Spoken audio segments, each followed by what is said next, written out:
정치카페 테라스. 청취자 여러분, 봄이 왔습니다. 안녕하세요. 정치카페 테라스지기 이정미입니다.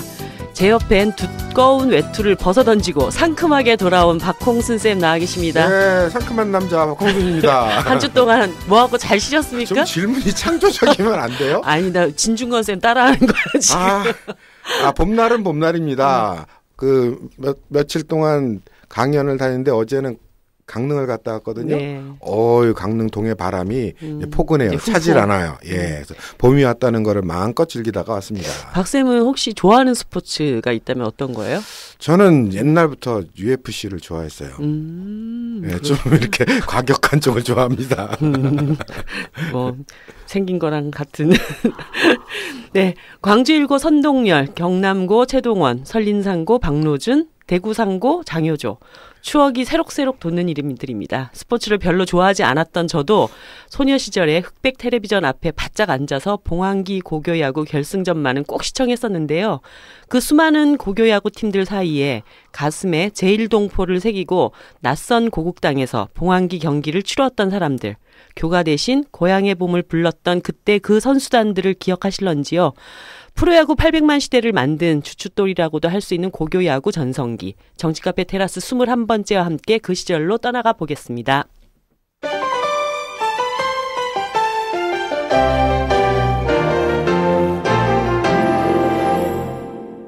바로 내일이죠. 이미 시사회를 통해서 빵빵 터지는 거는 아니지만 잔잔하게 사람들 사이에서 입소문이 야금야금 나고 있는 다큐 영화입니다. 그라운드의 이방인 감독님 김명준 감독님 오늘 나와 계십니다. 안녕하세요. 반갑습니다. 안녕하세요. 예. 반갑습니다. 예, 이렇게 나와주셔서 감사하고요. 내일 이제 개봉인데 뭐 개봉 준비는 다 마무리가 되셨나요? 예, 감독은 그냥 이렇게 나와서 뭐 인터뷰해라 이러면 하는 거고 네. 개봉 준비는 뭐 우리 마케팅 팀이 하는 거니까요. 네. 시사회 반응은 좀 어떻던가요? 일단 뭐 반응은 나쁘지 않았습니다. 나쁘지 않았고 일단 저희가 걱정했던 게 야구를 잘 모르는 분들이 보면 재미가 있을까라는 걱정을 했었어요. 근데 다행히 이제 야구 잘 모르시는 분들도 저도 봤는데 야구 몰라도 재미있게 잘. 그래서 다행이었어요. 네. 네. 일본 제1교포랑 많이 작업을 하셔서 그런지 말투가 약간 일본식 말투가 걱정했던 게 해보면 그런 말 많이 들어요. 제가. 네. 어떻게 원래 제1교포인 줄 알 것 같아요. 부산 사람인데 그거하고 약간 그런 맞아요. 게 섞여서 경상도 쪽에서 약간 좀 그런 제1동포 아니냐는 말을 되게 많이 들어요. 생긴 것도 약간 조금 그런 오해를 받으실 수? 네. 어쨌든 일단 김명준 감독님에 대한 이야기를 먼저 시작을 해봐야 될 것 같은데 이 이전 바로 작품이 우리 학교라는 굉장히 다큐 영화 치고는 많은 분들이 저는 보셨던 걸로 알고 있습니다. 그러니까 주로 일본에 살고 있는 제일 동포들에 대한 삶들을 우리 학교에서도 다뤘고 이번에 그라운드의 이방인에서도 다루셨어요. 각별히 이 문제를 특별히 내 영화의 어떤 소재로 삼아야 되겠다라고 생각하게 된 계기나 계속 이렇게 이어져 오게 됐던 과정이 어떤 걸까요? 원래는 촬영 감독인데 연출하는 거와 이렇게 촬영과는 좀 많이 틀리거든요. 네. 촬영은 일개 스텝이잖아요. 연출은 뭐 정확하게 자기가 할 말이 있어야 되고 그 부분에 대해서 사실 정통해야 되고 하는 부분이 있는데 저는 우리 학교라는 영화를 통해서 연출로 이렇게 거듭났었고 근데 그것 때문에 제일 동포들하고 인연이 많이 생겼어요. 네. 다큐멘터리의 특성이 극영화와는 좀 다르게 그 현실에 살아계시는 분들과의 인연이 굉장히 중요하거든요. 그것이 이제 영화를 통해서 좀 이렇게 많이 더 넓어지고 깊어지고 그러면서 제안이 들어온 거죠. 이 다큐멘터리를 한번 또 만들어 그라운드 이방인도 그래서 시작하게 됐습니다. 어쨌든 일본에 그러면 자주 가셔서 또 거기에 있는 동포들하고도 관계도 많이 맺어 오셨다고 하는데 그 동포분들하고 작업을 같이 하면서 사실 대한민국에 살고 있는 분들은 제1동포들의 삶의 구체적인 현실들을 잘 모르시잖아요. 예. 좀 그런 동포들의 삶의 현실이 어떤지 이런 얘기도 조금 해주시면 좋을 것 같아요. 뭐 밤을 새도 그거는 다 말씀드릴 수 없는데 뭐 잘 아시겠지만 60만 제1동포라고 하잖아요. 네. 그 60만 중에 대부분의 분들은 뭐 민단이니 청년이니 이런 소속된 게 아니라 그냥 뭐 일본 사회 안에서 살고 계시고 어떤 분은 일본 이름으로 살고 계시고 어떤 분은 뭐 본명으로 살고 계시고 네. 뭐 여러 가지 부류가 있는데요. 대표적으로 이제 한국 사회에서 최근에 이제 조선학교라든가 네. 그쪽에 많이 집중하고 있습니다. 그러니까 저도 개인적으로 이렇게 그 조선학교와 관련된 시민단체를 하고 있고 조선학교만 놓고 보자면 조선학교가 만들어진 이후에 49년도에 한번 완전 폐쇄가 됐어요. 예, 그 말하자면 미국의 연합군 사령부, 예. 그다음에 일본 정부가 조선학교를 폐쇄시켰고 그 이유는 이제 사회주의 양성소다, 사회주의자들 양성소다, 뭐 이런 식으로 해서 폐쇄시켰는데 그때 이후로 가장 어려운 시기가 아닌가라고 할 정도로 지금 예 많이 어렵습니다. 근데 어려운 거는 뭐 우선은 세계에서도 제일 유일하게 법적으로 제도적으로 한 국가 자기 국가 안에 살고 있는 그 이방인이죠. 어떤 네. 외국인을 네. 차별하는 인종차별을 법적이고 제도적으로 차별하는 나라가 일본인데요. 그 대표적인 이제 고교 무상화 네. 관련해서 조선 학교만 제외되어 있는 현실. 일본에 수많은 외국인 학교가 있는데 조선 학교가 가장 숫자가 많아요. 네. 근데 그 조선 학교만 그 고교 수업료 무상화에서 딱 제외시키고 다른 외국인 학교는 고교 무상화를 적용을 하는데 다 적용합니다. 예. 그 심보는 도대체 무슨 심보인가요? 그러니까 뭐 일본이란 나라가 그 가상 적이 필요한 거죠. 네. 그 적은 북한이고 네. 북한과 가깝고 뭐 최근에 아시다시피 그 납치 문제 때문에 조선학교 아이들이 표적이 됐고 네. 그게 그냥 정서적인 흐름이 아니라 이제는 뭐 아예 제도적이고 법적으로 차별하고 있죠. 각 지방자치정부도 원래 조선학교에 그 지방자치제가 보조금을 주게 돼 있어요. 네. 근데 그것도 동결시켜 버렸어요. 거의 열 몇 개의 지방자치제가 동결시켜 버렸으니까 제도적으로 아예 그냥 너희들은 여기서 차별받는 존재야라고 그 노골적으로 하는 거죠. 그 조선학교라는 게 원래 이제 그 해방 이후에 일본에 남게 된 제일동포들이 우리 아이들에게 많은 우리말과 우리 글을 잊지 않도록 해야 한다라고 해서 만들어지게 된 그런 학교 아닌가요? 그렇죠. 이제 정확하게는 그 240만 정도의 예. 해방 직후에 동포들이 살고 있었고 이분들이 이제 해방이 됐으면 돌아와야 되잖아요. 이제 돌아오려고 생각해 보니까 일제 36년 시기 동안 이제 미리 건너간 분도 있고 나중에 건너간 분도 계신데 자녀들이 우리말을 모르는 거예요. 네. 다 일본 학교에 다니고 있으니까. 그러면 돌아가면 일본에서도 조선 사람이라고 차별받고 그럼 돌아가면 일본 말밖에 모르는 아이들이 차별받으니까. 그렇죠. 가뜩이나 반일 감정이 굉장히 이제. 그렇죠. 그러니까 돌아가서 적응하기 위해서,는 아이들한테 우리말을 가르쳐야 된다. 네. 그렇게 해서 원래 이제 그냥 아주 자연스럽게 각 지방마다 국어 강습소라는 게 생겼어요. 야학처럼. 네네. 근데 그것을 소위 말해서 이제 제일조선인 연맹이라는 네. 뭐 해방 직후에 우리나라에서도 인민위원회 같은 게 만들어졌듯이 자발적인 그런 조직이 만들어졌고 그 당시에 그 사회적인 지식인들의 성향이 사회주의가 네. 강하니까 마찬가지로 조련 제일조선인 연맹의 구성원들도 다 거의 다가 이제 사회주의자들이었죠. 예, 그런 사람들이 학교를 국어 강습소에서 학교로 전환시키고 그렇게 해서 이제 돌아갈 날을 기다리고 있었던 거예요. 네. 그러다가 이제 전쟁이 나고 한국에서 이남에서는 뭐 아시다시피 뭐 좌우 이데올로기가 엄청나게 심했잖아요. 그러니까 돌아온 사람도 다시 돌아간 경우도 있고 네. 소문이 안 좋고 하니까 잠깐 기다리자 하다가 전쟁이 난 거죠. 그러다 보니까 계속 돌아올 수 두 개의 정부가 생겨버리고. 네, 그 청취자분들이 막 궁금하실 것 같아요. 왜 일본 제일교포에는 이렇게 사회주의자들이 많았었는가? 사실은 역사적으로 보면은 일제시대 때 일본 내에서 한국의 독립에 대해서 지원하고 지지하는 유일한 세력이 일본 공산당을 중심으로 한 사회주의 세력이었고 자연스럽게 그 일본의 이제 징용으로 끌려가서 사할린 탄광이나 이렇게 있던 200만 명이 이르는 조선인들이 어떻게 보면은 벗으로 느낄 수 있는 일본인 가운데 벗으로 느낄 수 있는 유일한 세력이 사회주의 세력이었다는 점. 당연히 친근성을 가지고 해방 이후에도 같이 이렇게 활동하는 경우가 많았다는 거는 이제 미리 네. 배경으로 알고 계셔요. 아, 그래서 사회주의 세력이 학교에 많았었구나, 아마 이러실 것 같아요. 그리고 일본 공산당에 예. 그 실제적으로 실천 조직이라고 해야 되나? 거기 조련이라는 단체는 일본 공산당의 하부 조직이에요.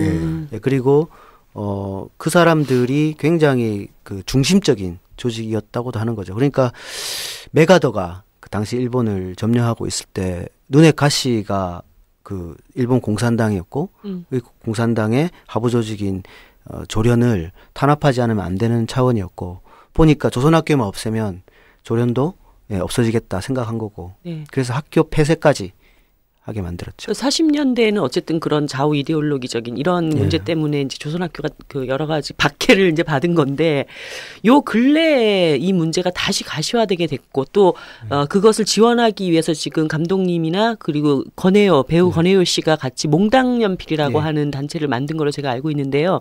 요 내용은 어떤 건지 좀 잠깐 소개를 하고 넘어가야 될 것 같아요. 예, 사실은 6.15 네. 공동선언 이후에 그 북과도 많이 그 교류가 있었잖아요. 네.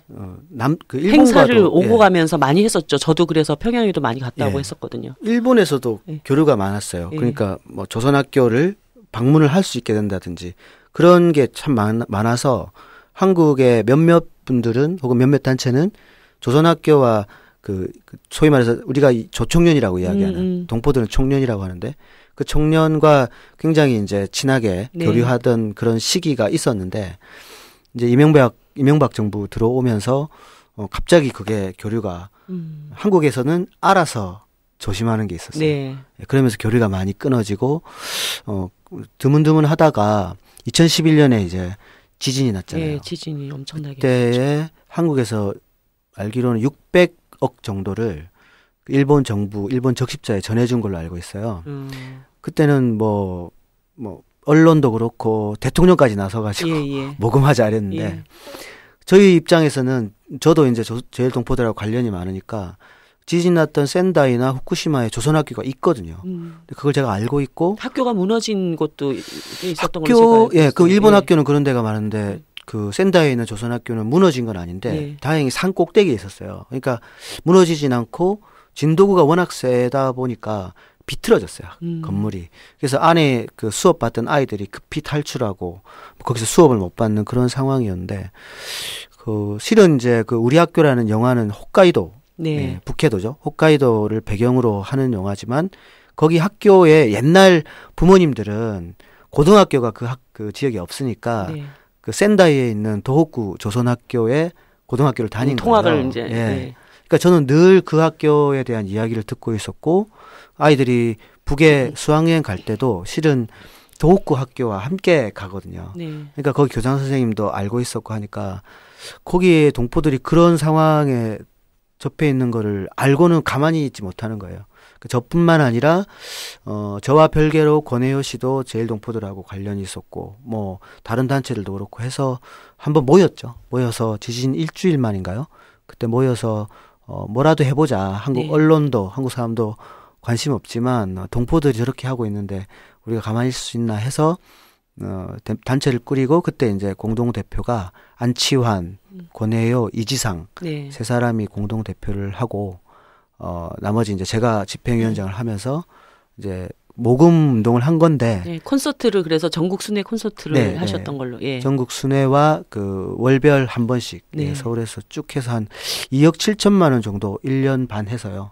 그 전달을 했어요. 그 지진 피해 학교들에.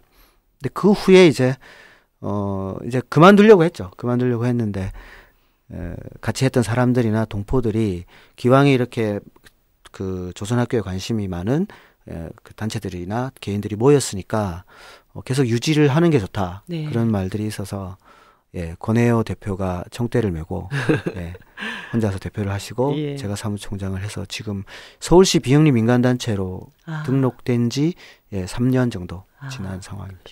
영화 이름이 이제 그라운드의 이방인이더라고요. 네. 그럼 이제 그라운드도 중요한 단어고 이방인도 이제 중요한 단어일 텐데 이방인이 이제 제일 동포들의 삶일 텐데 근데 우리 보통 사람들이 생각하기에는 지난 한 10여 년 사이에 한류다 뭐다 해가지고 특히 윤사마가 일본 열도를 뒤흔들면서 이렇게 분위기가 좋아졌을 거라고 그냥 상식적으로 생각을 하잖아요. 그런데 뭐 일본 우익 재특혜나 이런 현상을 보면은 오히려 반대로 네. 이런 혐한 분위기가 더 강화되는 느낌도 있고 그래서 어떤 상황인지 우리들이 알고 있는 바와 실제 어떻게 다른지 좀 더 구체적으로 그 혐한 궁금한 게 분위기가 있어요. 예. 어떤 정도 수준인가요?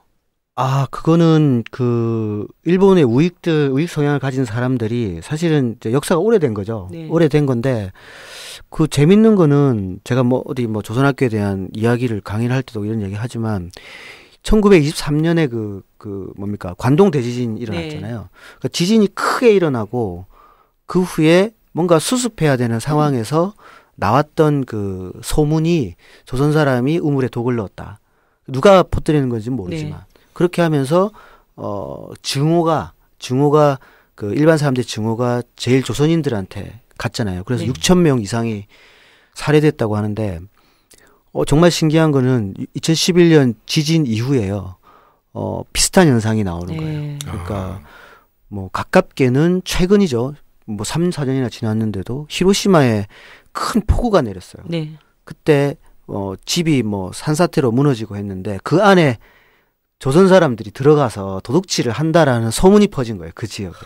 그래서 한때 그 히로시마 동포들이 굉장히 긴장하고 했는데 지금 사실 무근으로 드러났고 그 재특회라고 해서 네. 제일 조선인의 특권을 반대하는 시민 모임이라고 네. 하는 그 재특회라는 단체가 지진 전부터도 이렇게 좀 말도 안 되는 우리나라 일베의 그런 느낌으로 말도 안 되는 짓을 하는데 이게 지진 이후에는 정치권의 지원도 좀 받고 네. 그러면서 그러면서 제대로 된 집회 형태를 갖췄어요. 나라에 이 환란이 벌어지니까 네. 사실 그 문제의 본질을 네. 다른 곳으로 이제 돌리기 위한 네. 그런 활동을 뭐 그런 것 음으로 같아요. 양으로 그런 지원했다는 느낌이 건 강하고 그게 이제 뭐 말하자면은 제가 볼 때는 그 일본 정부가 획책하고 있는 거는 모르겠는데 네. 그런 우익 집단들이 점점 이렇게 조직적이고 그 숫자가 늘어났다는 것은 사실이거든요. 물론 이제 우리가 일본을 볼 때 뭐 그런 사람들만 있다고 생각해서는 안 네, 되는 그걸 게 반대하는 또 건전한 그럼요. 시민들도 상당히 있는 정말 많습니다. 그래서 일본에 있는 동포들은 지금 매스컴이나 뭐 단순히 조선학교가 아니라 전반적으로 매스컴이나 이런 사회 여론 자체에서 느껴지는 공포심 같은 게 굉장히 큰 것 같아요. 관동대지진 때 옛날에 이 한국 사람들을 구별해야 되잖아요. 조선인을. 근데 이미 뭐 20년 이렇게 막 10년 넘어가 있던 사람들은 일본말 잘할 거 아니에요. 네. 그래서 구별하는 방법을 네. 굉장히 어려운 일본어를 시켰대요. 우리처럼 왜 예를 들어서 간장공장 이런 식으로 네, 맞습니다. 시켰대요. 네, 줄 세워서. 네, 줄 세워서 그럼 막 해봐. 그래서 네. 잘 못하면 발음이 세면은 죽여버리고 막 이랬다 그러더라고요. 근데 웃긴 거는 일본이 넓잖아요. 네. 걔네도 사투리 많잖아요. 우리도 경상도 사람이 못하는 또 표현들이 있잖아요. 말 표현들이. 일본 사람도 많이 죽었대. 그래서 일본 지방 사람들도 많이 죽었다 그러더라고요. 무슨 일은 아닌데 참 어처구니가 없는 근데 일이죠. 예. 이런 거는 한번 생각해 볼 만한 것 같아요. 뭐 지진이 일어나든 뭐가 일어나든 뭐 대외적인 어떤 상황이 벌어졌을 때 그게 왜 항상 타켓이 한국 사람이냐, 조선 제일 동포냐. 그걸 이제 일본에서는 헤이트 스피치라 그러더라고요. 그러니까 이제 조선인을 상대로 한 막말들 막 이런 것들. 근데 중국 사람도 있고 동남아시아 다른 사람들도 있는데 중국 사람도 꽤 많잖아요. 화교가 일본에. 근데 꼭 한국으로만 집중되는 이유 중에 중국 같은 경우는 일본 내에서 제일 중국인에 대해서 이루어지는 일본 사람들의 어떤 그 잘못된 반응에 대해서는 외교적으로 엄청난 항의를 하고 바로 외교 문제가 되고 그런다 그러더라고요. 근데 우리 한국 같은 경우는 독도 문제에 대해서는 곧바로 그냥 꼭지가 돌아가지고 폭발해서 난리를 치는데 실제 제일동포들의 그 어려운 삶이라든가 부당한 처우에 대해서는 그 정도로 격렬하게 우리가 항의를 하거나 이러지 않는 분위기가 한국 정부나 언론에서 예. 그동안 있어 왔고 그래서 한마디로 좀 우습게 보는 것도 있지 않느냐. 그러니까 이런 것 아까 정부가 그 2011년 대지진 때 600억을 네. 이제 지원을 했는데 정작 그 일본에서 피해받는 우리 동포들은 어떻게 구제할 것인가에 대해서는 아무런 논의가 없었단 말이죠. 그렇죠. 그러니까 이런 게 그대로 그 현실을 반영을 하는 것이 아닌가. 기민 정책이죠. 예. 옛날부터 지속되어 오던. 그래서 이제 영화 얘기를 좀 하면서 이 문제를 더 이제 좀 다뤄볼까 하는데. 그라운드요. 네. 이제 그라운드로 이방인 갑니다. 얘기를 조금 했으니까 그라운드 쪽으로 들어와서 고교 야구 참가자들을 다 찾아봐야 되겠다. 이 기획이 어떤 발상에서 진행이 됐을까요? 저희 그 프로듀서가 우연히 이제 실직하고 나서 혼자서 괴로워하고 있을 때 인터넷 기사를 본 거죠. 거기에 제일동포 학생 야구단이라는 게 있었다라는 예, 기사를 보고 이런 내용을 가지고 영화를 만들어 보는 게 어떤가라고 생각해서 지금 현재 저희 영화사 대표인 인디스토리의 네. 곽영수 대표하고 사회인 야구를 하는 친구의 선후배 사이예요. 그래서 그 형님한테 가서 만들어 보는 게 어떠냐라고 했더니 자기도 이제 야구 좋아하니까 네. 뭐 이렇게 한번 해보자, 발전시켜보자 했는데 당시에 이제 다큐멘터리로 만들자는 의견이 있어서 제일동포 관련한 그 조언을 제가 해달라고 해서 몇 번 조언을 하다가 네가 만드는 게 어떠냐 그런 제안이 들어온 거죠. 처음에 저는 뭐 만들기가 저는 잘 못할 거라고 생각했어요. 네. 왜냐하면은 뭐 우리 학교라는 영화는 조선 학교를 배경으로 해서 청년 동포들하고는 굉장히 네트워크가 많은데 그 민단 동포들하고는 네트워크가 없었어요. 네. 근데 이 행사는 민단체육회와 한국일보가 진행한 거거든요. 그러니까 뭐 일단은 거기서 약간 내가 모르는 그 사람들이잖아요. 그래서 좀 걱정이 하나 있었고 야구도 잘 몰랐으니까 야구를 아주 좋아하는 사람은 아니었어요. 그런데 그래도 야구인들하고 얘기를 하려면 인터뷰하려면 야구에 대한 적절한 그 대화가 되는 지식을 갖고 있어야 되는데 그 두 개 때문에 되게 많이 망설였죠. 예. 그러다가 이제 결심하고 시작하게 됐습니다. 그 당시에 이제 저도 봉황기 야구나 이런 것들은 본 기억은 있는데 제일동포 야구단이 있었다는 거는 저는 머릿속에 하나도 그 기억이 없었었거든요. 근데 저보다 조금 나이 많으신 남자분들한테 혹시 그런 거 기억나냐 그랬더니 많은 분들이 또 그거를 알고 있더라고요. 제일동포 야구단이 그 당시 있었다라고 하는. 근데 예를 들어서 그 제일동포 야구단 중에 우리가 좀 기억할 만한 선수들이나 이런 분들이 있잖아요. 그 영화에도 조금 소개가 되는데 어떤 분들이 계셨는지 얘기를 하면 사람들이 기억을 다시 떠올리기 쉬울 것 같아요. 예. 이 행사가 56년부터 시작됐는데 2회 때 57년에 온 사람이 배수찬이라는 60년대 장효조라고 하죠. 그런 분이 있었고 3회 때는 그 장훈. 예, 장훈. 누구나 다 아시는 장훈. 유명하죠. 한국 사람들한테. 그다음에 4회 때 김성근 감독. 지금 이제 하나의 감독으로 취임해서. 예, 저도 이 영화를 보고 김성근 감독이 제일동포 야구단 출신이었다는 걸 처음 알았어요. 김성근 감독 교토 태생의 제일동포였어요. 그렇더라고요. 예. 그다음에 또 젊으신 분들 중에는 드러내지 못하는 분들도 많이 계세요. 그러니까 일본에서 제가 만약에 일본에 가서 이 사람 얘기를 하면 일본 사람들이 놀래자빠질 사람 몇 명 있는데 밝혀도 되는 사람 중에는 그 박귀호라는 그 분이 있는데 지금 한신이라는 오사카 한신 그 프로 야구팀에 4번 타자인가 3번 타자인가 그래요. 지금 나이가 노장이죠. 그 아라이 다카히로라는 사람이고 또 오사카에는 그런 게 있어요. 천황이 다쳐도 오사카 시민들은 뭐 그래 이렇게 하는데 이 선수가 다치면 난리가 나는 그 정도로 가네모토라는 그 야구 선수가 있는데 뭐 3,000회 이상의 출장 기록을 갖고 있어요. 부상을 당해서도 출장했던 그런 사람인데 뭐 영웅 같은 사람이죠. 근데 그 사람도 제일동포시구나. 김박성이라는 이름으로 들어본 것 같아요. 예, 김박성. 그 외에도 사실은 뭐 우리가 아는 야구인들 프로 야구를 좀 아시는 분들은 굉장히 학생으로 왔다 갔다라는 것을 이렇게 말씀드리면 놀랄 정도로 많이 있죠. 근데 이게 제일동포 야구단을 초청하게 됐던 어떤 배경과 계기는 뭐였어요? 그 당시 이런 사업을 추진하게 됐던. 그러니까 그 한국일보가 이제 만들어지면서 자사 신문을 알려야 되잖아요. 네. 만방에 알려야 되는데 이게 방법이 그 당시에는 야구계가 일단은 많이 그 전쟁 직후라 많이 뭡니까 어떻게 재생을 해야 된다 이런 분위기였고 한국일보가 그때 그 벤치마킹을 했던 신문사가 일본의 요미우리 신문사였어요. 근데 요미우리가 결국에는 그 야구를 통해서 그 많이 붐을 일으켰거든요. 네.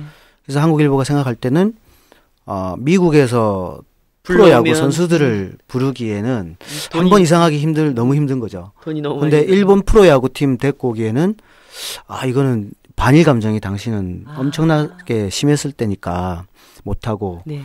제일 싼 값에 이벤트로서 장사가 되는 게 뭘까 봤더니 제일동포 학생들을 그 일본 학교에 막 있는 걸 알고 있으니까 네. 그 모아가지고 데리고 와서 여기서 경기를 하면 이게 장사가 되겠구나. 그렇게 해서 처음에는 제일동포팀이 와서 한 달 동안 그 각 그 명문 우리나라 야구 팀을 돌면서 네. 그 친선 경기를 해요.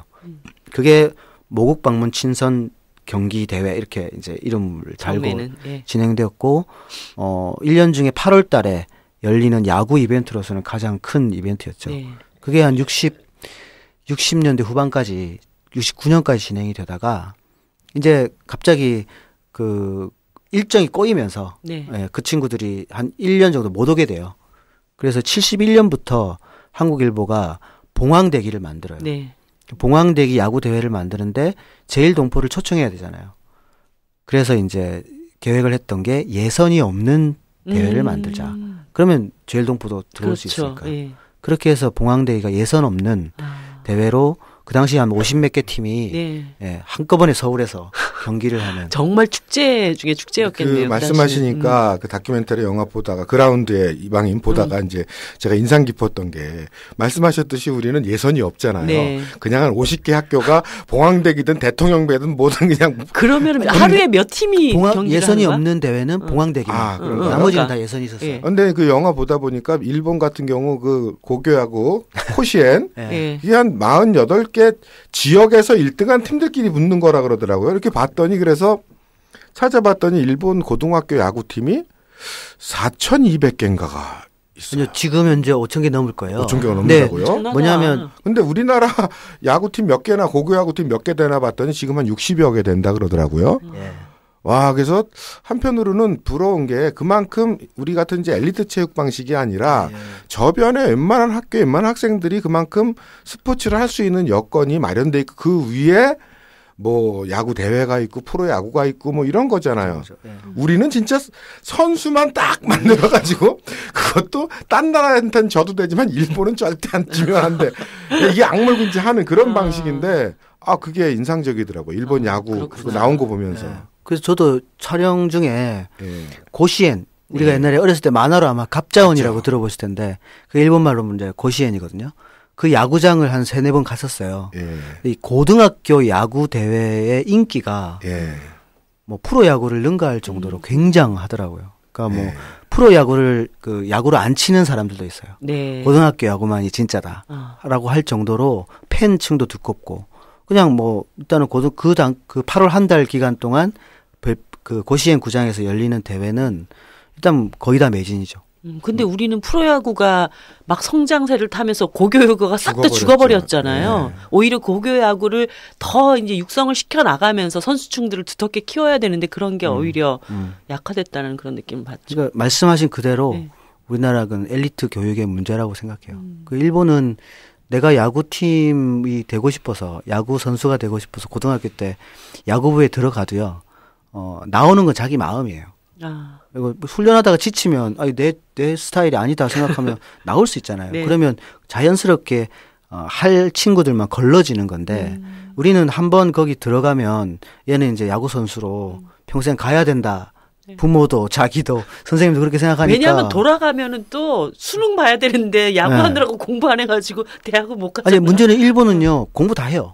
공부 수업 다 끝내고 2-3시간을 그 야구를 하는 거예요. 우리는 그렇게 안 하잖아요. 그러니까 그 국민체육이라고 하잖아요. 그런 식으로 학교 안에서 진행이 되기 때문에 거의 모든 학교에 야구부가 있고. 그렇죠. 우리나라 대학 야구만 하더라도 대부분의 대학에서 야구팀은 그 직업적으로 야구할 사람만으로 구성돼 있잖아요. 그래서 현재 한 20개 팀 정도 대학 야구로 있을 텐데 일본은 고등학교 야구든 대학 야구든 아마추어 말 그대로 야구가 좋아서 하는 사람들이 많은 것 같아요. 일본도 한 200개 대학 야구팀이 우리 한 10배가 넘는 것 같은데 근데 우리나라에도 순수 아마추어 대학 야구팀이 있었잖아요. 서울대. 아, 그래요? 예, 그 서울, 지금 있는지 모르겠어요. 근데 나가면은 무조건 10대 빵, 뭐 그렇게 무조건 그랬는데, 한 번 축제가 벌어졌어요. 서울대에서. 1점이 난 거예요. 그래가지고, 거의 서울대 야구팀 축제가 벌어졌는데, 근데 우리는 그냥 우스갯소리로 얘기하지만 부러운 거예요, 그런 게. 그렇게 누구나 좋아하는 사람들이 즐길 수 있도록 되어 있는 시스템이나, 그걸 또 국가에서 지원하는 것들이. 예, 그래서, 그 봉황기 야구로 좀 넘어가면은 71년도에 이제 시작이 되면서 제가 어떤 기사를 보니까 이제 한국일보의 어떤 재정 지원이라든가 이런 것들이 이제 다 끊기면서 이 한국 그 프로그램에 이제 경기에 참여를 하려면은 이제 돈이 필요하잖아요. 그래서 이 후원자를 찾는데 굉장히 재미난 사연이 하나가 있더라고요. 일본의 그 당시에 굉장히 거물이었던 야쿠자가 이 동포인 분이시죠. 그분이 이제 이 봉황기 야구에 출전하는 제일동포들의 모든 비용들을 다 이렇게 후원을 해줬다라는 뒷얘기가 있던데 그건 혹시 어떻게 아시는 얘기인지? 그거는 그 네이버에서 검색해 보시면 나오는 얘기긴 한데요. 네.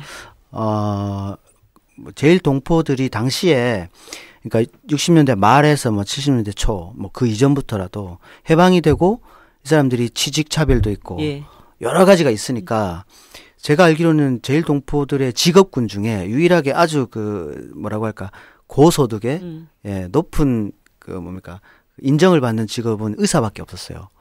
국적 조항이라는 게 있었어요. 그러니까 어떤 취직을 하려면 거기에 국적을 써야 되는. 그러니까 그거 가지고 한국적이다라고 하면 혹은 조선적이다 하면 이제 취직을 안 시키는 그런 게 있어서 근데 의사 쪽은 국적 조항이 없었던 거예요. 그래서 의사가 많이 됐다는 건 있는데 사실은 대부분은 장사 그러니까 뭐 음식점 아니면은 무슨 뭡니까 이렇게 그러니까 개인 스스로가 철물 같은 거 그 해결을 할 수밖에 없는 장사 상업하고 빠친코라고 하죠. 유기업이라고 하는데 그 빠친코 노름으로 먹고 사는 그런 거. 그 다음에 이제 야쿠자 같은 게 있었대요. 그 다음에 이제 많았던 게 스포츠, 연예계 이제 그쪽으로밖에 할 수 없는 일반 거죠. 기업에서는 국적 때문에 차별을 엄청나게 받았던 거죠 그 당시에. 그래서 야쿠자가 된 제일동포들이라 하더라도 동포사회 커뮤니티 안에 여전히 있는 거고 하니까 동포에 대한 애정은 각별했다고 하더라고요. 그래서 이 아이들이 고등학생 때 야구부로 모여서 짧게 연습한 다음에 조국에 가서 야구를 하고 그게 굉장히 조국에서는 중요한 행사고 하는 걸 동포들도 알고 있으니까 대대로 모금을 해서 그 돈을 만들어서 보냈다고 하는 거죠. 근데 그 말씀하신 대로 돈이 갑자기 끊기면서 어떻게 자금을 충당할까 하다가 이제 만나게 된 게 그 유명한 야쿠자가 있어요. 양원석이라는 오사카 지역에. 현재도 생존에 있는 분인가요? 지금 돌아가셨는데 그 원래는 오사카 그 텍스트에는 굉장히 유명한 사람이라고 돼 있는데 보니까 일본 전체 야쿠자 판도에서 보면 큰 사람은 아니고요. 아, 그래요?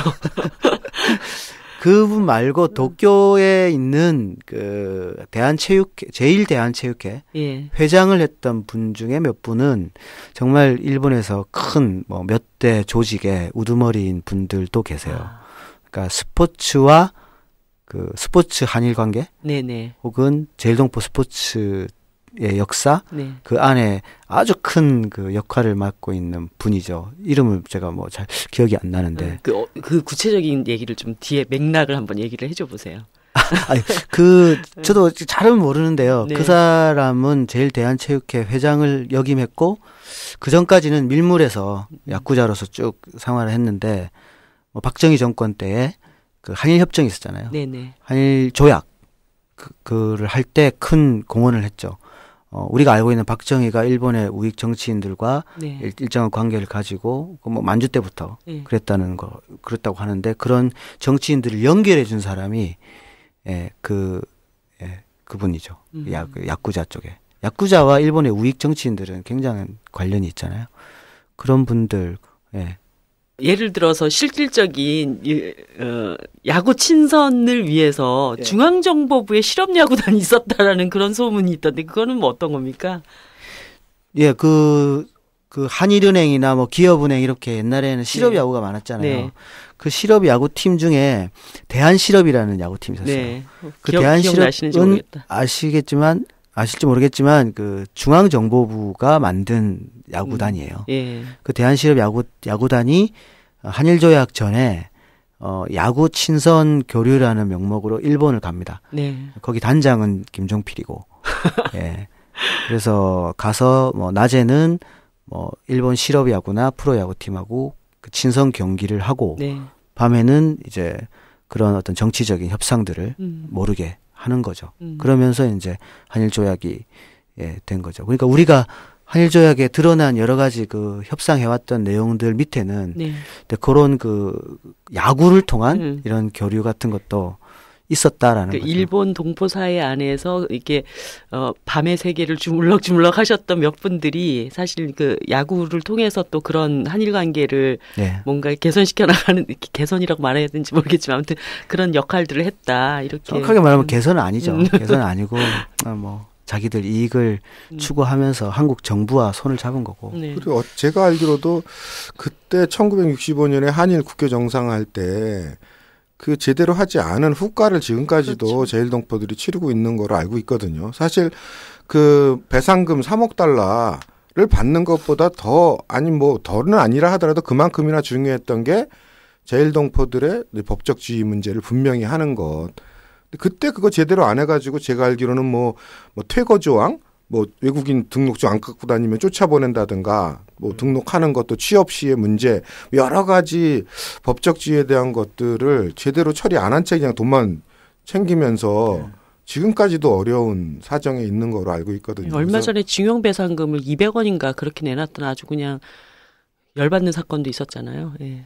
그 재밌는 거는 저도 이번에 알았는데요. 그 한일 조약이 이승만 정권 때부터 협상하고 있었잖아요. 네. 그 처음에는 우리 정부 쪽에서 일본 정부한테 제시한 그 항목들 보면 제일동포 법적 지위 향상에 관한 부분이 제1항에 있었어요. 그렇죠. 제일 중요한 게 가장 위에 네. 있었어요. 근데 이게 시간이 지나면서 결국 한일 조약 체결할 때 보면 가장 아래에 있어요. 네. 가장 아래에 있고 이거 시행된 것도 65년 그 6월에 조약 체결하고 그해 말에 시행이 됐거든요. 그 법적 지위만 그 다음 해 1월에 시행이 됐어요. 뭐 일본으로서야 가장 좋은 파트너를 만난 거죠. 이승만보다는 그 어떻게 보면 끈끈하게 군대서부터 끈이 이어져 오고 있는 박정희가 훨씬 나았겠죠. 우리는 제일동포들이 지금 민단 총연으로 이렇게 나눠져 있잖아요. 그건 뭐 누구나 다 아는 사실인데 사실은 민단도 무정부주의자가 만든 단체거든요. 네.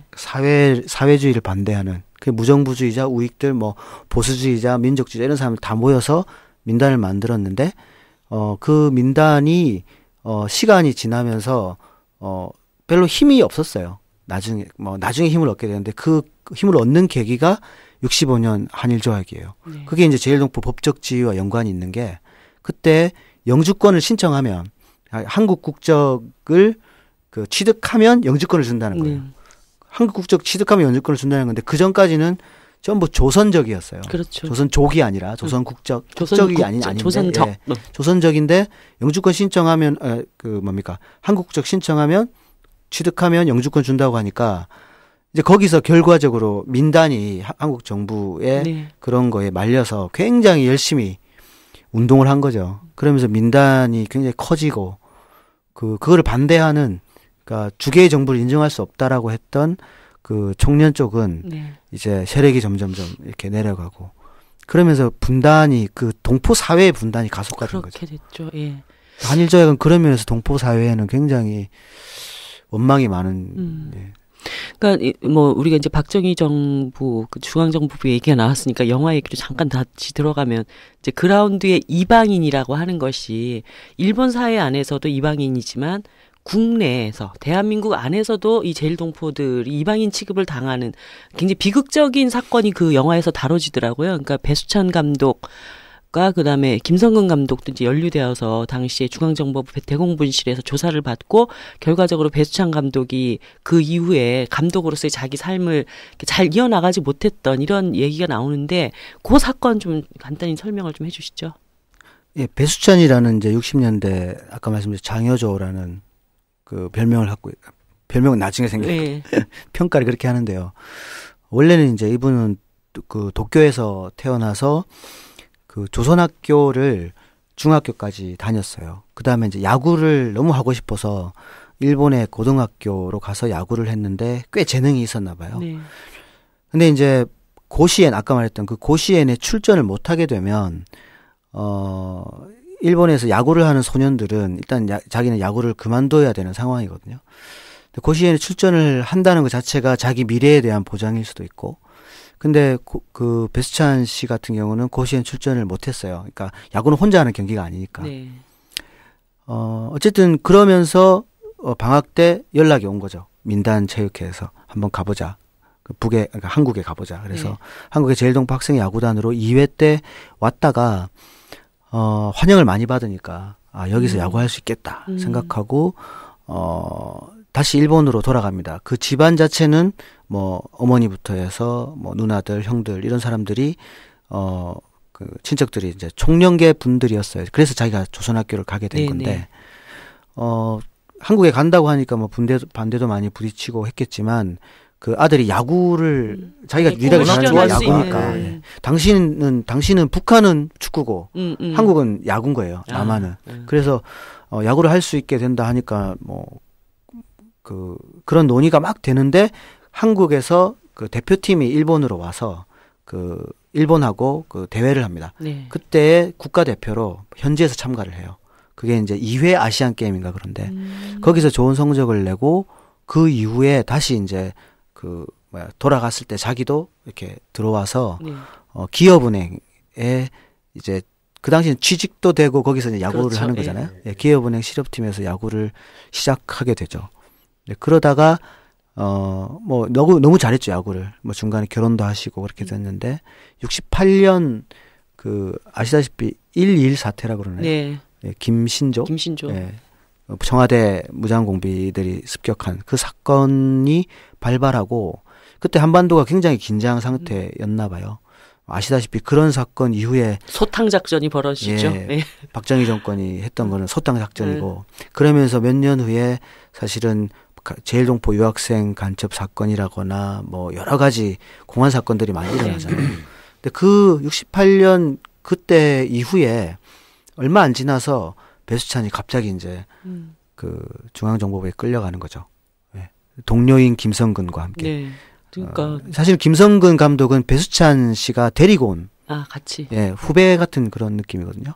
그래서 김성근 감독 우리말 몰랐으니까 되게 뭐라고 하니까 잘 돌봐줬어요. 옆집에 살면서. 네.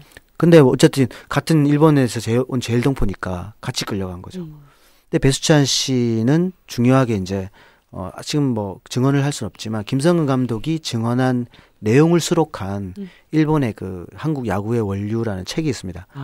그 책에 번역은 안 돼 있나요? 아직 안 돼 있고 그 책에 보면 김성근 감독이 이제 증언을 하는 거죠. 그 일본 그 평론가한테 자기도 끌려갔고 옆에서는 고문 소리가 들리고 예, 테니스장 같은 큰 방인데 자기한테 물어봤던 내용은 배수찬을 그 일본에 갔을 때 배수찬 누나의 집에서 네가 잠을 잔 적이 있느냐 혹은 그 집에 간 적이 있느냐 이렇게 따져서 묻는 거죠. 네. 김성근 감독은 이제 아는 거죠.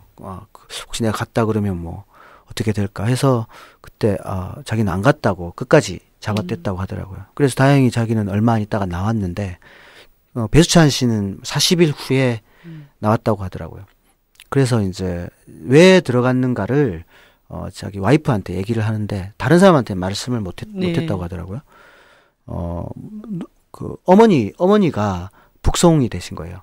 59년부터 80년대까지 제일동포 북송 사업이라고 해서 그렇죠. 엄청나게 가셨죠. 귀국 사업이라고 하죠. 그렇게 해서 뭐 실은 이게 일본 적십자와 북적십자가 함께 이제 한 행사이긴 한데 제일동포들이 한 9만 명이 갔어요. 네. 그때 이제 배수찬 씨 어머니도 가신 거죠. 근데 가기 전에 배수찬 씨가 이렇게 매형한테 내가 한국 갔다가 다시 올 테니까 그때까지만 어머니 좀 있게 해달라 했는데 다시 가니까 어머니가 가신 거고 그게 평소에 마음에 너무 남아가지고 누나하고 거의 뭐 절교하다시피 해서 그렇게 지내셨다고 하더라고요. 물론 나중에는 괜찮아지지만 그래서 그 사연 때문에 혹시 배수찬이가 그 청년 쪽 조청년 쪽에 계속 연락을 하고 있는지 이런 건 것 같아요. 나중에 무슨 조직 사건을 만들기 위해서 그렇게 했을 수도 있고. 야구하러 왔다가 참. 그러니까 어쨌든 그 시작이 신호탄이었던 것 같아요. 배수찬 감독 정보부 끌려가서 고문당하고 이런 게 신호탄이고 그 이후 천주교 인권위에서 이렇게 조사 발표한 거로는 그 7, 80년대 합해가지고 제일동포 조작 간첩 사건이 109건? 무지막지한 거죠. 간첩단 사건이 109건이면은 대부분이 이제 조작이라고 이제 추정이 되거나 판결이 난 경우라고 그러니까 얼마나 정권이 그걸 요리해 먹기 쉽다고 생각을 했으면 그런 일이 벌어졌을까. 그리고 또 우리 같은 경우는 그 주로 이제 그 간첩으로 몰고 조작하게 됐던 그 고리들이 고국 방문한 사람들이 많잖아요. 네. 근데 그게 정부 사업이었단 말이에요. 제일동포 고국 방문단 정부 사업으로 추진해 놓고 데려와서 간첩 만들고 아 진짜 경악할 짓들이 벌어진 건데 그 시발점이 배수찬 감독 고문 사건이었던 것 같아요. 제가 이제 이번에 하면서 굉장히 많은 그 제일동포들을 만나면서 민단 쪽이라고 하면 뭐하지만 어쨌든 한국에 그 당시에 유학 오신 분들 있잖아요. 네. 그래서 간첩 사건으로 연루가 되거나 안 되거나 여러 사례가 있었는데 왜 그렇게 제일동포가 간첩으로 정권이 봤을 때 요리가 간단했느냐라고 물어보니까 그 당시에 일본에서 대학생들은 뭐 막스 레닌주의니 뭐 그런 책들에 대해서 별로 거부감이 없었다는 거예요. 네. 그래서 자기들끼리 공부하고 뭐 아니면 그냥 교양서로 읽던가 그렇게 해서 그냥 그런 것들을 가지고 한국에 올 수 있었다는 거죠. 그리고 그런 부분에 대해서 별로 거리낌이 없으니까 처음에 되게 자유롭게 말할 수 있었다는 거예요. 그런 것이 다 빌미가 됐다는 거죠. 근데 사실 그것도 예전에 이제 제가 공부할 때 보니까 해방 이후에 일본 내 제일동포들이 기본적으로 집에 마르크스 레닌 저작들이 있었대요. 자본론도 있고 당사도 있고 이게 있었다는 거예요. 왜냐하면 아까도 처음에 시작 때 얘기했지만 한국의 독립운동을 지지 지원하는 거는 일본 내 사회주의 세력밖에 없었으니까 자연스럽게 이제 그거를 학습을 했대요. 그러니까 다 가지고 있었던 거죠, 기본적으로. 그리고 요즘은 우리 고등학생들도 수능 준비하면서 생산력과 생산관계 다 공부해요, 이제. 외려 조청년 쪽이 그 왜 55년인가 그 한덕수 체제가 만들어지잖아요. 근데 이전까지는 원래 일본에서 독립운동 하던 우리 동포들이 중심 세력이었다가 한덕수가 이제 북한 가서 이제 김일성 만나고 오면서 사실 별로 일도 안 했던 사람이 총련을 장악하고 그 다음에 내려온 명령이 마르크스 레닌 저작 다 불태워라. 이게 이제 북에서 왔대요. 제가 기억하기로는 한덕수 이후에 7, 80년대에 그게 된 걸로 알고 있어요. 한덕수는 그때는 아니었고. 그래서 오히려 총련 쪽 사람들은 그쪽에서 와가지고 지령이 내려와서 막스 레닌 저작을 태웠는데 나머지 사람들은 외려 갖고 있었다 그러더라고요. 그걸. 에휴 참 근데 우리 저 변호인 영화에서도 봤지만 이에치카의 역사란 무엇인가도 끌려가서 그 책 가지고도 끌려가서 고문당했는데요. 뭐 당연히 마르크스 레닌이면은 간첩력이 좋았겠죠. 그러니까. 네. 일단 뭐 이제 영화를 만드는 과정에서 좀 작업을 하셨던 내용을 얘기를 좀 들어봐야 될 것 같은데 뿔뿔이 다 흩어진 82년도에 참가자들을 대상으로 지금 영화 작업을 시작하신 거잖아요. 이게 찾는데 얼마나 걸렸나요, 시간이?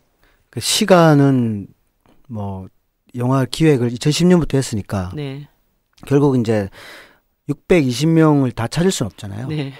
620명이나. 총 620명이 약 42년 동안 오셨습니다. 97년까지 계속 오셨으니까. 근데 620명 못 찾으니까 어떻게든 좀 상징적으로 어떤 해에 온 분들을 좀 찾아보자. 그래서 봤더니 명단이 없는 거죠. 그러니까 한국 야구사에 그 야구사회라는 국권 책이 있습니다. 거기에는 제일동포 학생들이 그 1회부터 97년 올 때까지 실은 이제 그 명단이 있어요. 예. 근데 그 명단은 한국 이름이에요. 그러니까 일본 가서 못 찾는 거죠. 그렇구나. 예. 그런데 이제 저희가 막 그 취재하다가 우연히 그 제일대한야구협회로부터 명단을 입수해요. 거기에는 이제 일본 이름이 있는 거죠. 주소와 전화번호가. 근데 그게 이제 75년부터 시작돼요. 네. 그러니까 우리는 620명에서 75년부터 온 분에서 그러니까 앞에 좀 이제 덜어내고 시작이 되는 거죠. 근데 거기 봤더니 제일동포가 봉황대기가 참가했을 때 명단이거든요. 그때 봤더니 이제 74년, 82년, 84년이 결승까지 가서 네, 준우승했던 해였던 거죠. 그래서 74년은 우리가 명단이 없으니까 84년부터 82년 멤버들 한번 보자. 82년은 우리나라 무슨 일이 있었냐고 하니까 프로야구가 개막했던 때고 한국이 말하자면 세계 야구 선수권 대회에서 한국에서 했는데 우승했던 때고 야구로서 좀 기억될 만한 해인 거예요. 그리고 그 고교 야구가 그 최초로 잠실 야구장에서 그 잠실 야구장이 막 개막했으니까 이벤트로 거기서 고교 야구 대회를 했어요. 결승전도 봉황대 결승전도 잠실에서 했던 거죠. 그 전까지는 동대문 운동장에서. 그렇죠. 예. 그러니까 이제 82년 멤버 찾는 게 굉장히 그 의미가 있겠다 해서 이제 딱 보니까 14명. 예. 그분들을 찾기 시작한 거죠. 근데 30년 전의 명단이라 그것도 주소 다 많이 바뀌고 전화번호 바뀌고 막 그랬었는데. 예. 전화하면 뭐 다른 사람이 받거나 예. 그런 경우가 대부분이고 뭐 그 개 중에는 직접 연결이 된 분도 있는데 연결을 했을 때 그분이 이제 자기는 나오기 싫다라는 거죠. 예. 그때 갔을 때 경험이 그 얘기도 좀 들어봤으면 좋겠어요. 한국에서의 경험도 그렇게 썩 좋지 않았다. 예. 그 영화에 잠깐 나오는데, 그러니까 그 일본 땅에서도 이방인인데 여기 와서도 그 당시 국민들의 인식이 제일동포들을 반쪽발이 뭐 이렇게로 뭐 여기었던, 그래서 뭐 야유도 굉장히 많이 있었다고 그런 얘기. 근데 사실은 그렇잖아요. 이게 제일동포팀은 어웨이잖아요. 어웨이 경기잖아요. 늘 거기에서 경기해도. 그러니까 사실 뭐 광주 일고랑 같이 시합을 한다 이러면 광주 일고를 응원하는 팀이 훨씬 많죠. 당연히. 그러니까 자기 팀이 이겨야 되니까 제일동포한테 응원을 안 하는 건 당연해요. 그거는 뭐 스포츠의 기본 상식이겠지만 문제는 이제 그 제일동포팀을 그 욕할 때 뭐 이 반쪽발이야 이런 식으로. 그러니까 우리가 갖고 있는 편견이나 우리가 갖고 있는 좀 안 좋은 감정들이 드러나게 되잖아요. 그런 데서 받는 상처들이 컸던 거죠. 그러니까 국민들이 잘못됐다라는 게 아니라 그 응원하시는 분들은 어떻게 보면은 당연히 어떻게 보면 편이 갈려 있는 거니까 스포츠라는 게 그런 건데 받는 사람 입장에서는 쉽지 않은 거죠. 그러니까 특히나 우리말을 잘 모르는 학생들이잖아요. 네. 그때 일본말 쓰고 이러면 고3이면 아직 세계관도 정확하게 없는 나이인데 이상한 그 반응이 오는 거예요. 이상한.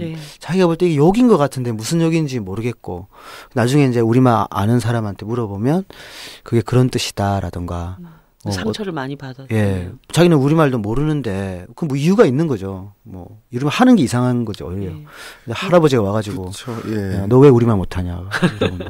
그래서 왜 우리 한국 사람들 중에서 제일동포들이 차별받고 있다 그러면은 그냥 쉽게 말하는 분들이 꽤 많은 것 같아요. 그렇게 어렵고 차별받으면 그냥 한국 가서 살지 왜 거기 있느냐. 그럼 이제 그분들이 왜 하시는 얘기가 한국인들이 추성훈한테 한 짓 봐라. 사실은 이미 일본 제일동포 야구단 때부터 제3, 제4의 추성훈들이 있었던 거잖아요. 아유. 예. 아무것도 아니죠. 아무것도 아니었던 거죠. 외려 추성훈 선수는 이제 나은 편에 속할 정도였으니까 당연히 생활 공간이 거기 있다는 것만이 아니라 한국에 와서 또 다른 이방인이 되는 것도 사실은 큰 데미지였을 것 같아요. 그러니까 한국 사회에서 성공한 제일동포라고 하면 이제 야구 쪽에서 우리가 김성근 감독을 대표적으로 들잖아요. 김성근 감독은 야구 쪽에서도 안티팬이 굉장히 많아요. 야구를 재미없게 한다고. 이기려고 하는 야구.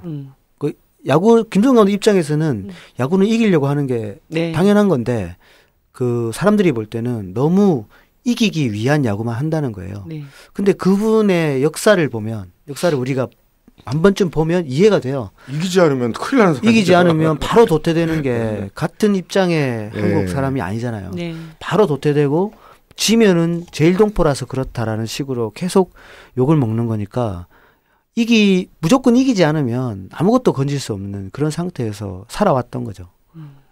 그렇구나. 이게 한 사람의 어떤 그 삶이라는 게 역사적인 맥락과 배경이 이렇게 무섭게 작용을 한다는 생각이 또 드네요. 일단 그 당시에 이제 그렇게 부정적인 반응도 있었지만 소녀 팬들이라든가 이런 그 팬층들도 또 상당히 있었던 걸로 영화에는 나오던데요. 그렇죠. 그때는 말하자면 60년대 제일동포 학생 야구단은 일종의 스타였어요. 네. 그래서 뭐 전국의 어느 경기장을 가서 경기를 하든 뭐 인산인해가 될 정도로 스타가 되는 거죠, 그냥 거기서. 네. 그러니까 그때 60, 70년대에 왔던 제일동포들은 여기에서 야구를 하면 잘할 수 있겠다라는 생각이 들고 그래서 한국 사회에 그냥 정착해서 야구를 계속해서 그래서 아마추어 야구의 지도자들 중에 그 제일동포들이 굉장히 많았던 이유는 그 학생 야구단을 통해서 그렇게 된 거고 그러니까 80년대 우리 프로야구를 시작하면서는 뭐 아시겠지만 프로야구 쪽에서도 83년부터는 용병제가 없으니까 그래도 뭔가 인기를 얻어야 되니까 일본의 프로야구에서 뛰고 있는 제일동포들을 또 흡수시킨 거예요. 그러니까 그때 왔던 사람이 뭐 삼성의 김일용, 뭐 혜태의 강무지, 뭐 그다음에 장명부 그런 사람들이 장명부, 와서 맞습니다. 했던 거죠. 기억나네요. 예. 너구리라고 아마 알려져 있던. 예. 예. 정작 이제 그렇게 해서 어렵게 찾아서 영화에 출연하셨던 분들은 감독님의 영화를 미리 좀 보셨나요? 어떤가요? 예, 그 부산 영화제에서 저희가 네. 이제 상영이 됐었는데요. 그때 이제 가족들하고 오셔가지고 보셨습니다. 좀 감회를 서로 나누셨을 텐데.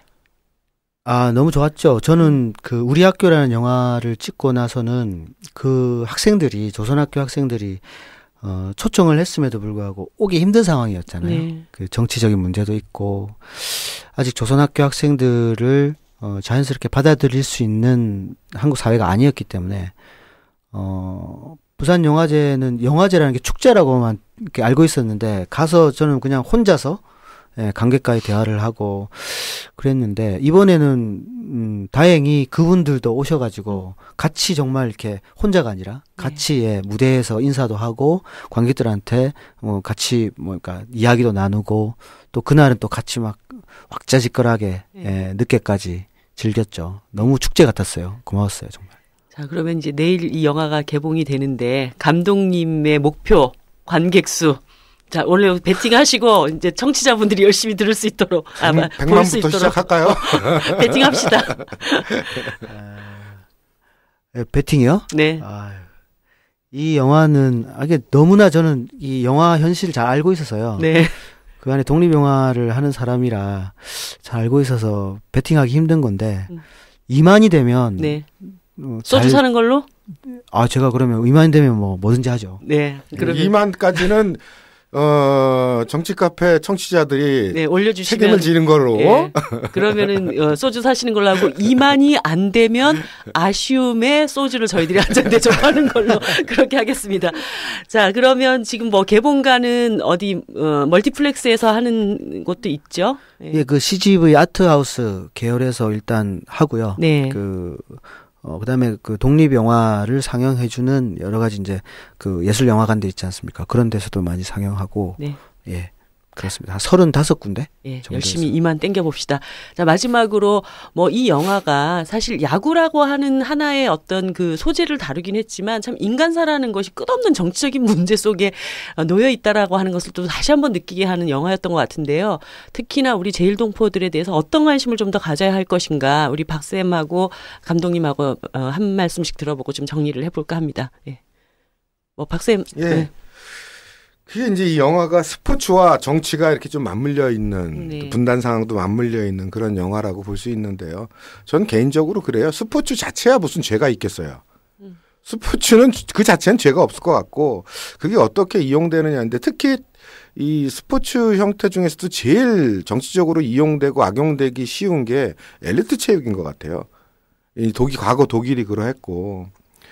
그러니까 그 소수의 엘리트만을 가지고 좌지우지가 쉬우니까요. 그래서 사실은 스포츠의 정치적 이용, 악용 이런 것들을 일정하게 제어하기 위해서라도 필요한 것, 뭐 그거 이유만은 아니겠지만 그것 때문이라도 필요한 거는 국민체육 차원에서 활성화되는 게 아닐까. 그리고 제가 알기로도 뭐 프랑스라든가 이탈리아라든가 유럽의 진보 정당들이 가장 중요한 대중 조직이 축구단이에요. 제가 알기로는 각 마을마다 진보 정당이 조직한 축구팀들이 정의당도 빨리 만들어야지. 굉장히 축구단. 다양하고 폭넓게 퍼져 있어서 네. 이게 엄청난 지지 기반 역할을 하거든요. 그래서 한국 사회에서도 진보 정당이 또 이렇게 스포츠와 네. 더 많은 접촉면을 갖게 되는 것도 기대하는 네. 바이고요. 네, 알겠습니다. 네, 그렇습니다. 우리 감독님 마지막 우리 예. 관객들께. 일단 이 영화는 야구 영화로 많이 선전이 되는데요. 사실은 야구를 하나도 몰라도 재밌게 볼 수 있는 거라고 자부합니다. 네. 그리고 제일 동포들이 한국 사회가 그러니까 해방 직후에 한국 사회에 미친 영향은 사실 스포츠 쪽만이 아니라 정치, 문화, 경제 엄청난 부분에 부정적이든 긍정적이든 굉장한 영향을 미쳤거든요. 네. 그런데 그것이 우리가 역사라는 거 저는 몰라도 되는 역사는 없다고 생각해요. 그것이 그르던 옳던, 그것이 부정적인 영향을 줬던, 긍정적인 영향을 줬던 역사는 기록되어야 기억이 된다고 생각합니다. 그래서 그런 차원에서 이 작은 어떻게 보면 야구라는 이 세계 안에서 살아왔던 그 제일 동포들의 삶에 대해서 다룬 영화이고요. 야구 팬들 그리고 역사에 대해 관심이 많으신 분들이 꼭 한번 봐주셨으면 좋겠습니다. 네, 제작사에서 재밌는 이벤트도 추진한답니다. 동창회나 동호회 관람객들 단체로 오시면은 회식 비용 쏜답니다. 그러니까 많이 봐주셨으면 합니다. 네, 1시간 동안 두 분 너무 고생이 많으셨고요. 잠깐 광고 말씀 하나 드릴게요. 정의당에서 정치개혁 슬로건을 공모합니다. 얼마 전 언론을 뜨겁게 달구었던 정의당의 정치개혁 방안 보셨을 텐데요. 내 표를 살리고 정치를 살리는 좋은 선거제도, 일꾼은 늘리고 특권은 줄이는 의회제도 개혁 방안 등 거침없는 의견을 보내주세요. 상금도 있다네요. 3월 24일까지 정의당 홈페이지를 참고하세요. 자, 두 분 모두 너무너무 즐거운 시간이었습니다. 감사합니다. 수고하셨습니다.